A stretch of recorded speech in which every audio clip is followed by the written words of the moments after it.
We do not have empty space between us. We have energy. We have electromagnetic energy. And we have, in that energy, information. And from that, what I call the biological computer decodes that information into a sense of reality that we think is solid, but simply cannot be. And now we have mainstream scientists saying, this reality could be just a hologram, exactly what it is.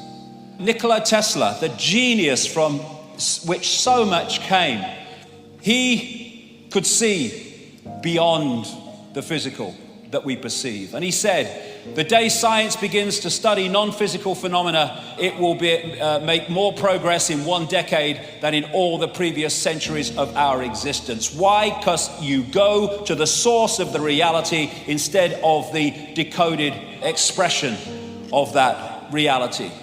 What I call consciousness is like the ocean, whereas mind, it's the same substance, but it is far more limited.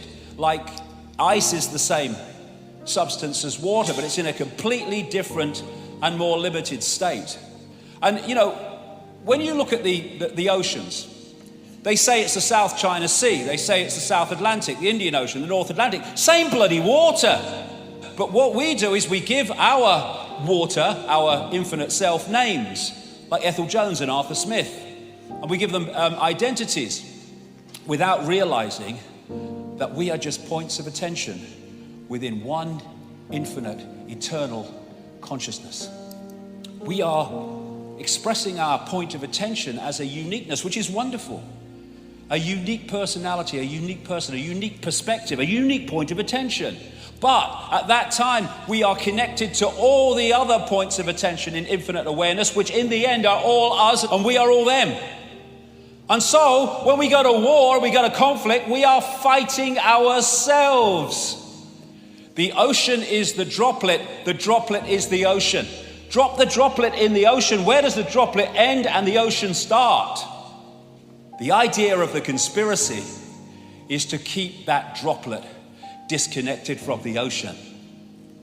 And when they do that, we have the world that we live in.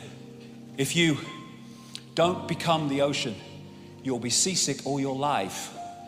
And so many people feel this ache, this sense of disconnection, this sense of longing that they can't put words to, because one part of them, one level of them knows that we're all one.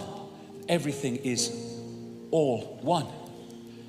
Leonardo da Vinci learned how to see, realize that everything connects to everything else. It's an ocean. We are a point of attention, but we are the ocean. My God, that's what we are. We're the freaking ocean of infinite consciousness.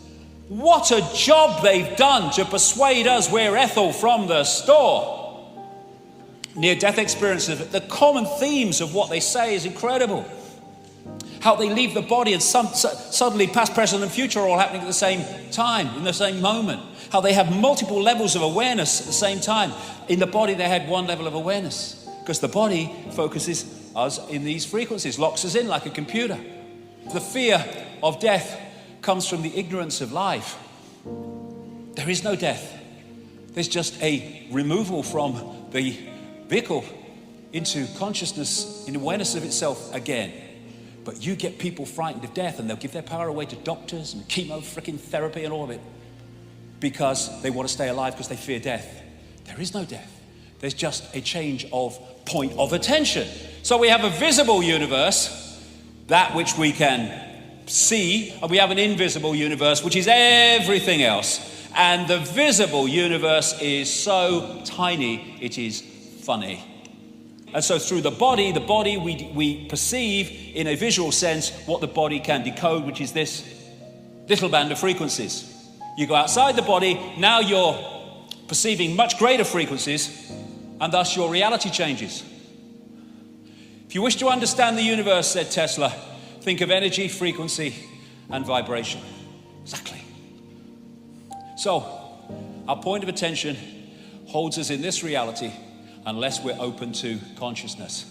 Because what happens is if you come into this reality, this visible light reality, and you hold that connection to consciousness beyond this reality, you have everything you need. You have the information coming through the senses to give you a fix on what's happening around you, but you have the big picture that's outside of this reality, that's not programmed by its perceptions and its sense of limitation, which can then feed you insight, inspiration, intuition, to give you insight beyond that which you are directly experiencing. But you get disconnected from that, big problem. You're now trying to get your entire fix on reality from the reality you are in. And if a network controls that reality and that information that's coming at you, they are going to program your sense of reality for life. And so in this world, there are people in the program who are only getting that sense of reality, and then there are people who've opened their minds and opened their hearts who are accessing another sense of reality, and these people call these people mad and crazy and dangerous. Yes, they are. They're dangerous to the prevailing program. So what is the universe? It is information. Information decoding information.